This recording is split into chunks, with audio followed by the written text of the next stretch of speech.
कविता को पढ़ेंगे व समझेंगे। इसके कवि द्वारिका प्रसाद माहेश्वरी जी हैं। आपसे रिक्वेस्ट है कि आपने वीडियो को पूरा देखना है। यदि वीडियो अच्छा लगे तो वीडियो को लाइक और चैनल को सब्सक्राइब जरूर कर लीजिएगा। डियर स्टूडेंट्स, चैनल पर आपको सभी सब्जेक्ट्स के वीडियोस मिल जाएंगे। इसके लिए आप प्लेलिस्ट या डिस्क्रिप्शन चेक कर सकते हैं। तो आइए आज का वीडियो शुरू करते हैं। पाठ 7, जलाते चलो।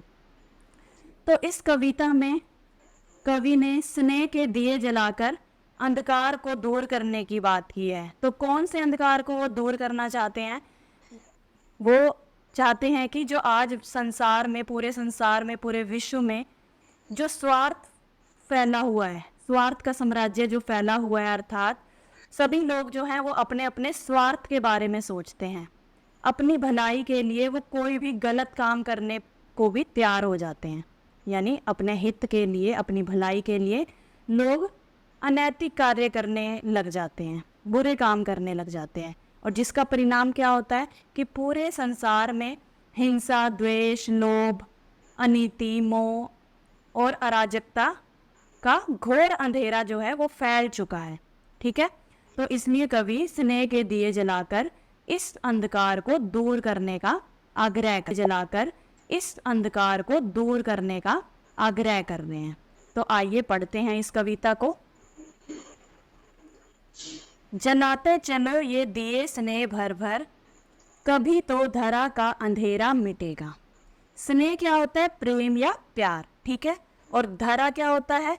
धरा होता है धरती, और अंधेरा अंधकार। तो इन पंक्तियों में कवि क्या कह रहे हैं कि प्रेम और प्यार के जो दिए हैं उन्हें जलाते रहो।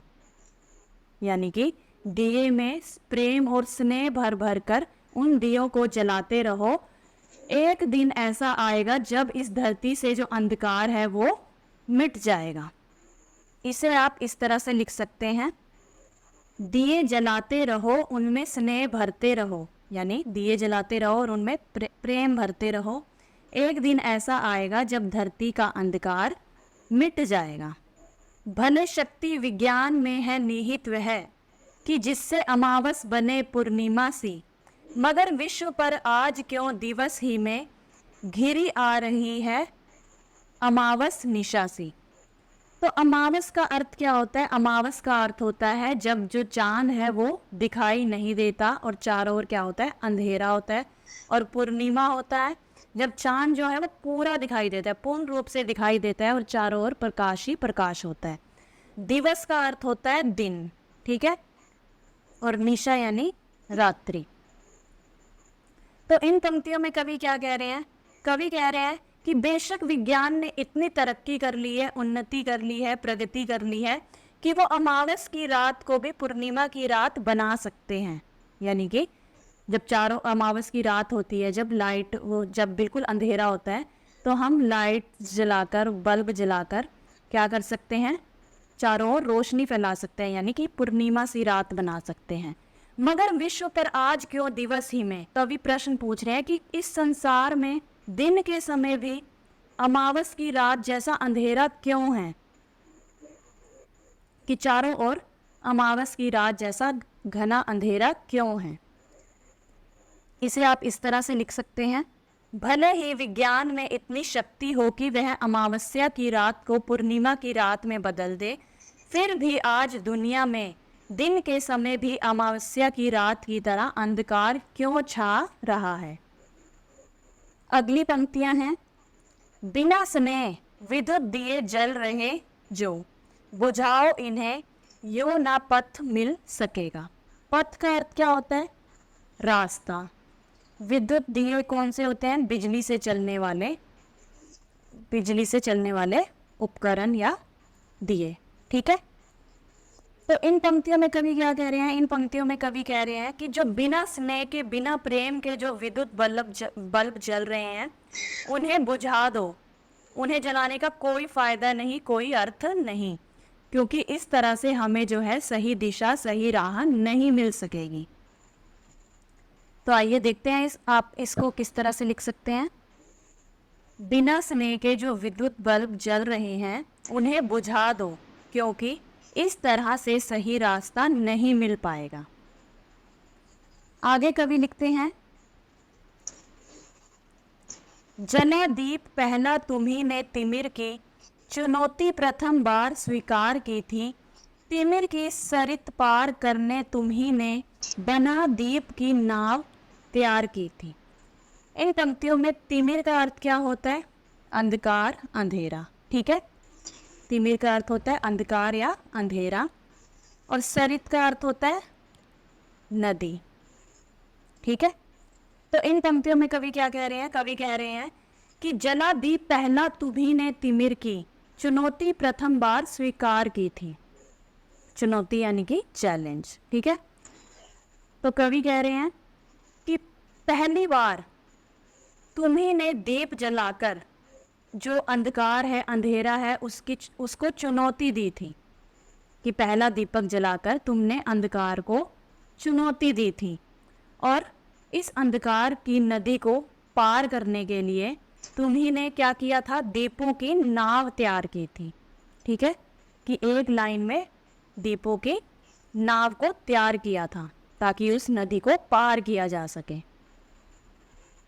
कहने का अर्थ है, तुमने ही सबसे पहले अंधकार को चुनौती दी थी और अंधकार की नदी को पार करने के लिए दीप की नाव तैयार की थी, अर्थात दीपों की नाव तैयार की थी। बहाते चलो नाव तुम वह निरंतर, कभी तो तिमिर का किनारा मिलेगा। इन पंक्तियों में निरंतर का अर्थ है लगातार, तिमिर का अर्थ अंधकार, और इन पंक्तियों में कवि क्या कह रहे हैं? कि कवि कह रहे हैं कि जो तुमने दीपों की नाव तैयार की थी, उस नाव को निरंतर चलाते रहो, लगातार चलाते रहो, कभी तो हमें क्या मिलेगा?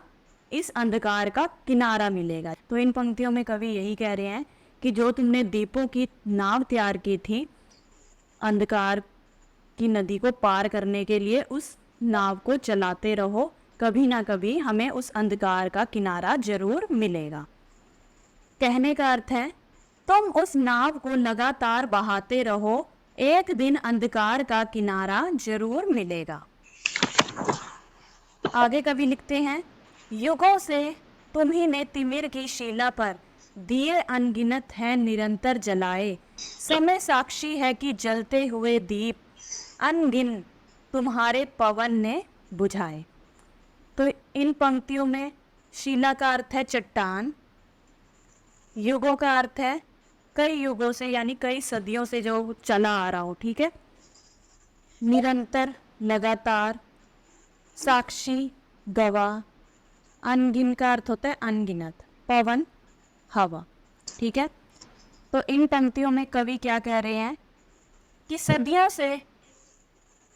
से तुम, दीप को कह रहे हैं कि सदियों से तुमने जो अंधकार है उसकी चट्टान पर अनगिनत दिए लगातार जलाए हैं, और समय इस बात का साक्षी है कि उन जलते हुए दीपों को, जितने तुमने अनगिनत दीप जलाए, उन जलते हुए दीपों को किसने बुझा दिया? हवा ने बुझा दिया। कहने का अर्थ है, तुमने सदियों से अंधकार की चट्टानों पर अनगिनत दीप जलाए हैं, समय इसका साक्षी है कि तुम्हारे जलाए हुए कई दीपक हवाओं ने बुझा दिए। मगर बुझ स्वयं ज्योति जो दे गए वे, उसी से तिमिर को उजेला मिलेगा। तो यहाँ पर उजेला का अर्थ क्या है? उजाला, स्वयं खुद। ठीक है, और ज्योति यानी कि लो। इन पंक्तियों में कवि क्या कह रहे हैं?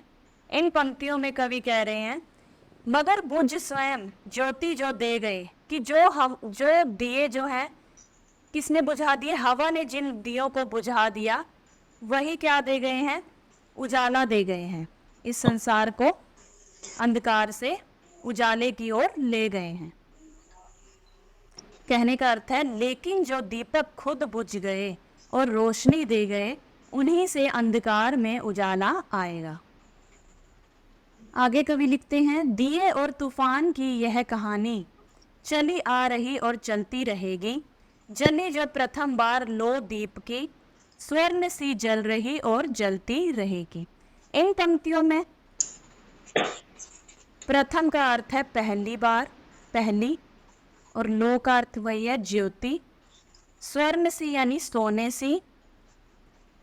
तो इन पंक्तियों में कवि क्या कह रहे हैं? इन पंक्तियों में कवि कह रहे हैं जो दिए और तूफान की जो कहानी है वो चलती आ रही है, वो सदियों से चलती आ रही है और सदा ही चलती रहेगी। कि अगर दिए जल रहे हैं तो उन्हें बुझाने के लिए हवा भी आएगी, हवा भी चलती रहेगी। तो दोनों की जो कहानी है वो चलती रहेगी। और जल